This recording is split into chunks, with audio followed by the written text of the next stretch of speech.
पहिले पहिले हम कैली छठी माई बरत सोहा, छठी माई बरत सोहा करी। दुनिया उगते सूरज को सलाम करती है। चढ़ता सूरज धीरे धीरे ढलता है, ढल जाएगा। इन दोनों कहावतों और कव्वालियों से ऐसा लगता है जैसे सूर्य का ढलना खराब घटना है। देश विदेश में कुछ लोग ऐसा मानते भी हैं, परंतु हम भारतवासी ऐसा नहीं मानते। हम तो डूबते सूरज को भी पूजते हैं। हमारे लिए पूर्व में उगता हुआ सूरज उतना ही वंदनीय है जितना पश्चिम में डूबता हुआ सूरज। सूर्य की दिशा बदल लेने से हमारा सूर्य के प्रति भाव नहीं बदल जाता, क्योंकि सूर्य हमारे लिए देवता है। बड़ी बात तो यह है कि सूरज का सूरज होना जीवन और सृष्टि का आधार होना है।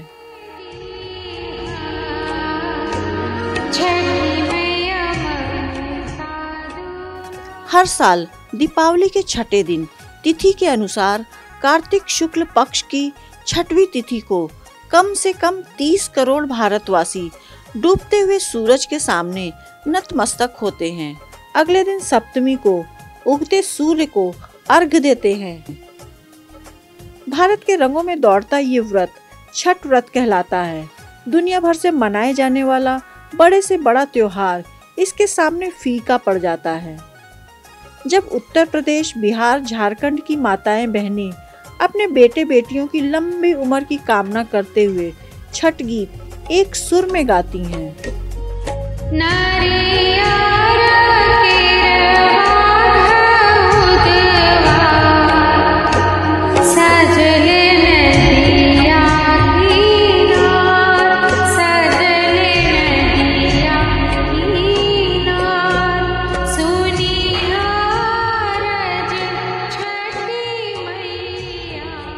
छठ माता कौन है, इनकी पूजा की शुरुआत कैसे हुई, इसके बारे में अलग अलग धारणाएं हैं।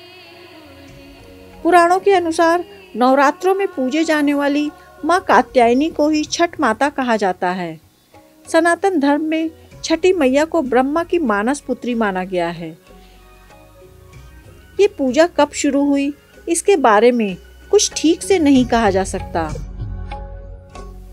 कथाओं में ये प्रचलित है कि राजा प्रियव्रत और रानी मालिनी ने पुत्रेष्टि यज्ञ महर्षि कश्यप से करवाया था। महर्षि कश्यप ने उन्हें खीर खाने को दिया। उससे पुत्र तो पैदा हुआ, परंतु उसमें जान नहीं थी। वह पुत्र निर्जीव था। उस समय पृथ्वी के छठे भाग की स्वामिनी छठी मैया प्रकट हुई और अपने स्पर्श से उसे जीवन दान दिया, और तभी से यह पूजा प्रचलन में आई।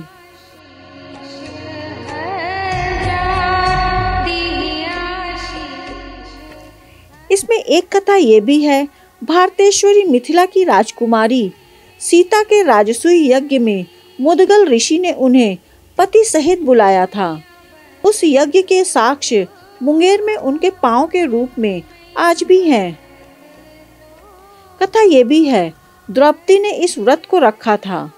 सूर्यपुत्र कर्ण ने भी इसी मौके पर अपने पिता सूर्य की आराधना किया था।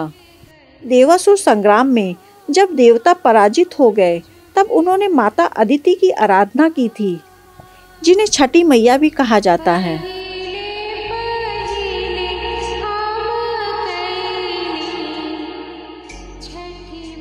दीपावली समाप्त होते ही देश के कोने कोने से ठसाठस ट्रेन में बैठकर लोग बड़ी मुश्किल से अपने घरों को कूच करते हैं। वहां पहुंचते ही शुरू होता है 4 दिनों तक चलने वाला पवित्र और मन को शक्ति देने वाला व्रत, छठ की तैयारियां। क्या क्या होता है इन 4 दिनों में, ये उनके लिए हैं जो अपने जड़ों से कट गए हैं। शायद ये जानकर समझकर उनकी जड़ें अपने गांव से जुड़ जाएं और वे अपना अगला छठ अपने गांव में मनाएं। छठ का पहला दिन नहाए खाए। इस दिन छठ व्रती के साथ पूरा घर साफ सफाई का विशेष ख्याल रखता है। पूरे घर की अच्छे से सफाई होती है। पूरे परिवार के साथ छठ व्रती को बिना लहसुन प्याज का सात्विक भोजन परोसा जाता है।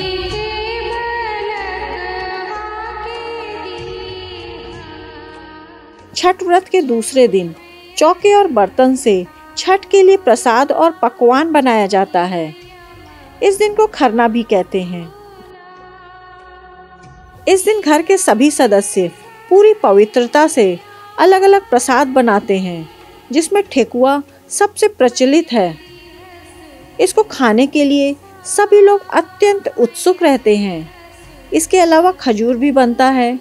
खजूर जितना खस्ता हो उतना ही अच्छा होता है।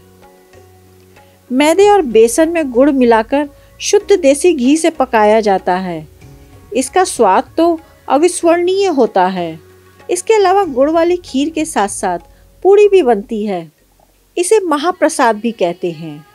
दूसरे दिन यानी खरना के दिन छठ व्रती पूरे दिन पानी नहीं पीती है। रात को जल के साथ महाप्रसाद लेती है। उस दिन श्रद्धा के साथ प्रसाद खाइए और अगले दिन यानी तीसरे दिन निर्जला व्रत के लिए तैयार हो जाइए।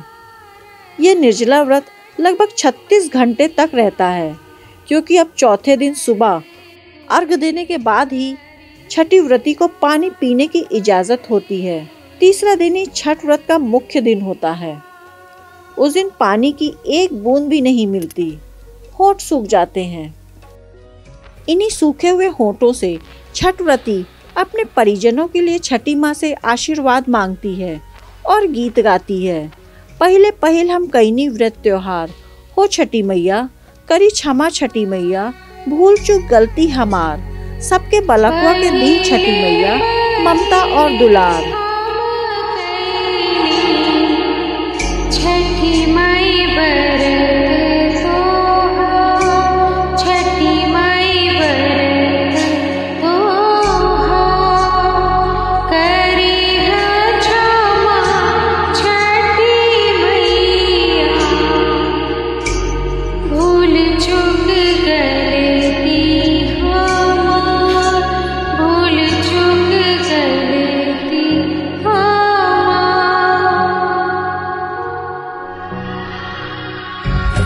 गोदी के बलकवा के दीहा, छठी मैया ममता दूला, छठी मैया ममता दूला, पिया के सनैया बनई,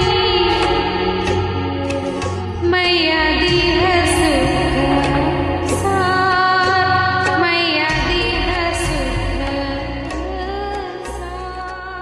छठ का ये गीत एक ऐसी महिला गा रही है जो छठ व्रत तो कर रही है, पर छठ के सारे नियम सही से नहीं जानती। इसलिए अपनी भूल चूक के लिए छठी मैया से माफी मांग रही है और उसे छठी मैया क्षमा कर देती है। क्योंकि इस व्रत में आस्था रखने वालों के लिए कोई कर्मकांड नहीं होता, न कोई मंत्र, न कोई पुरोहित, न यज्ञ, न कोई हवन। यहाँ भक्त और भगवान के बीच कोई नहीं होता। फिर नदी या पोखर के किनारे किसी भी जल स्रोत के पास मिट्टी की बेदी बनाकर आटे से चौका बनाया जाता है। उस पर गन्ने या ईख को गाड़ दिया जाता है। शाम होने से पहले सभी इस प्रकार से बेदियों पर इकट्ठा हो जाती हैं। उस बेदी पर धोती डाल दिया जला देती हैं। वहां बैठकर छठी मैया के सम्मान में मधुर गीत गाती हैं और यह सिलसिला सूर्यास्त तक चलता रहता है।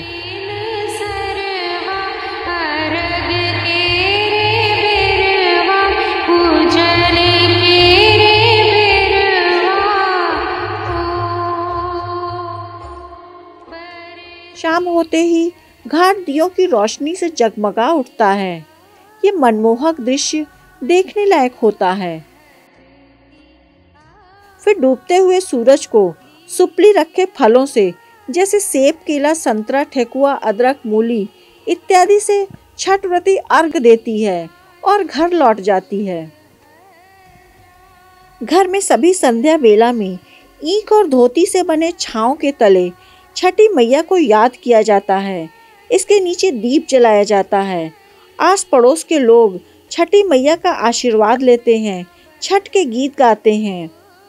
फिर इंतज़ार होने लगता है अगली सुबह यानी चौथे दिन की सुबह का। एक पहर रहते ही छठ व्रती और घर के सभी सदस्य घाटों पर पुनः उपस्थित हो जाते हैं। दीप प्रज्वलित कर छठी मैया के सम्मान में गीत संगीत का कार्यक्रम आरंभ हो जाता है। सुबह की यह बेला जहां सभी सूर्योदय की प्रतीक्षा कर रहे होते हैं, अत्यंत रमणीक और अविस्मरणीय होता है। उगहे सूरज देव बेल बेल सरवा, अर्घ केरे बेरवा, पूजन केरे बेरवा। ओ बरती पुकारे देव। देखते देखते वो समय भी आ जाता है जब सूर्य की पहली किरण छठ व्रती पर पड़ती है। सभी का चेहरा खुशी से खिल उठता है। इस उगते सूर्य को अर्घ देकर महिलाएं एवं पुरुष अपने परिवार और समाज के लिए सुख समृद्धि की कामना करते हैं। पूरे 36 घंटे बाद छठ व्रती पानी पीकर छठ व्रत को समाप्त करती है और 4 दिनों का महापर्व समाप्त हो जाता है। छठी मैया ममता दूला, पिया के सनैया बनई। हमारे लिए इस पर्व में संदेश क्या है? हम जानते हैं कि पूरी दुनिया उगते हुए सूर्य को प्रणाम करती है, यानी जो शक्तिशाली है उसको प्रणाम करती है। पर भारत की संस्कृति बिहार के इस कोने से ये समझा रही है कि जो हमारे लिए जले हैं, जो हमारे लिए तपे हैं, आज हमारे लिए नहीं हैं या अस्त हो रहे हैं, तब भी वो हमारे लिए प्रणाम के योग्य हैं। इसलिए इस पर्व में पहले डूबते हुए सूरज की वंदना होती है, फिर उगते हुए सूर्य की, ताकि सृष्टि यूं ही अनवरत चलती रहे।